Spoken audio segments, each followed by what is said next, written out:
Hey guys, it's PoxiiPro. Welcome to another Elden Ring guide. Today I'm going to be doing a guide on the Red Branch Shortbow. Pretty much a full comprehensive guide on the bow, the stat scaling, how to get it, arrows you can use, and kind of its place alongside the other bows.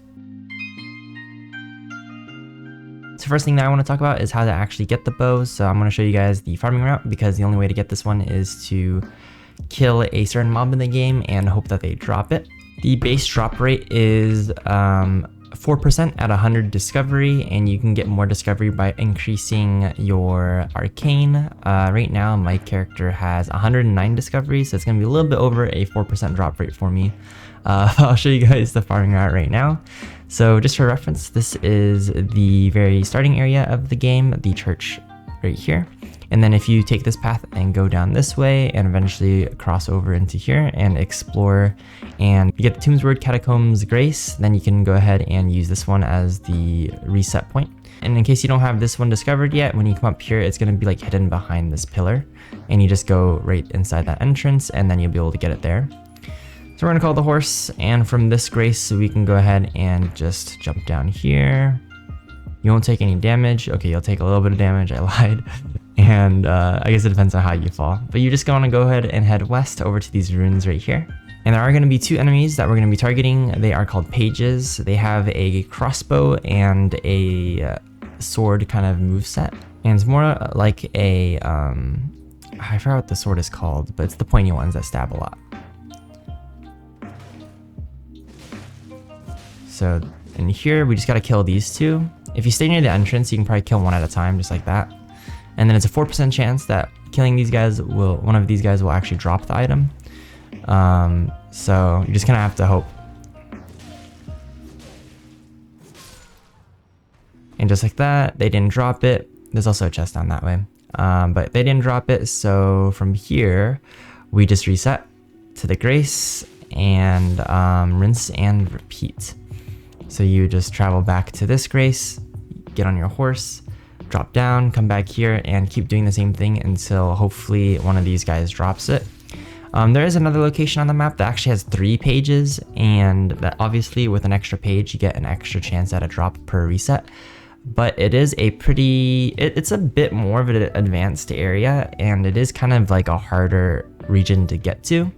I didn't even fully get to the area yet, but right here outside this entrance there are 3 pages. There's like 2 stairwells going up, and then the area that it leads up to, there's a page up there, and then there's a page on either stairs. But just getting through this area is much higher level, and the enemies are a lot tougher. And if you go beyond this point, it gets even more complicated. But right there are 3 pages, so you can use that as a farm spot as well. You would have to use this grace right here as the reset point, unless I think there's another grace here, but you have to do something to unlock that, and I wasn't able to since I'm a little too weak without trying to spoil anything too crazy. But yeah, this spot would be pretty good if you can defeat the enemy there and you have this grace unlocked. Then you can just walk outside and farm the pages that are like right there by the stairs. You can still access it using the manor upper level grace. You just have to go down through here, up through here, and then right here on the left there's going to be a stairs that you can actually jump across instead of going up here through the center, since there's a lot of enemies there. You jump on this little ledge, you climb up the ladder, and then you can sneak past through here and gain access to this spot by skipping and like pretty much skipping the entire middle area. So that's another area that you can farm them, and you know, I wish you the best of luck on the drop chance. So with this bow, it has all of the standard short bow mechanics. So you have your jump shot. I don't have any arrows loaded, huh? Oh, there we go.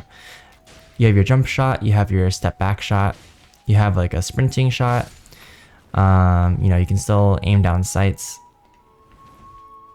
and you still have the mechanic where you can like jump, shoot, and land shoot to like get really quick DPS. It's got all the standard moves, and it's gonna come with barrage as well, which is the Ash of War, the default Ash of War for this one. So you would just hold down your left bumper, and then you can select which arrows you want to fire, and it'll just fire really fast. And it's really good for stacking status effects. This weapon can be infused with other Ashes of War as well. So like, let's say you don't want barrage, you could actually change it out for other things. This one is upgraded using smithing stones, and it mostly scales with strength and dexterity, but as with most bows, as you upgrade the weapon, the scaling doesn't get that much better, so a lot of the damage comes from the arrows itself. I'll go ahead and show you guys a wiki page that is hopefully up to date and has all of the future scaling in case you guys are curious. So I don't know if this is 100% accurate, but you can see that it stays AED scaling all the way as you level it. But the base damage does go up to 159. And in terms of upgrading, these are the materials that are going to be needed. So it does use just a bunch of the smithing stones. And then at the very end, a ancient dragon smithing stone. And those the locations that I mentioned seem to be the best ones, but just in general, it drops from any page or high page enemies, which are these ones right here.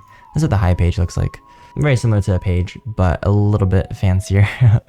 And those are the type of enemies that will drop it. Since it is a light bow weapon, it's going to be using all standard arrows. So pretty much like any of these regular arrows. It won't be using any of the great arrows or any of the bolts, since it is not a crossbow or a great bow. I would say in terms of the other early game bows, it is pretty decent for comparing like the base stat one to the regular short bow.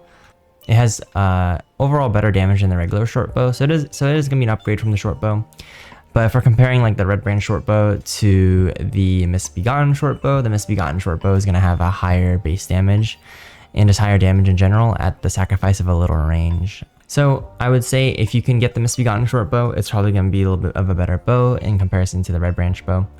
But overall, still pretty solid choice for, I would say, early to mid game, but definitely not going to be the best light bow in the game. And that's pretty much it for this video, guys. I hope you enjoyed. If you have any questions, comments, or concerns, please let me know in the comment section below. If you have any positive or negative feedback, also let me know. That way I can improve. Otherwise, until next time.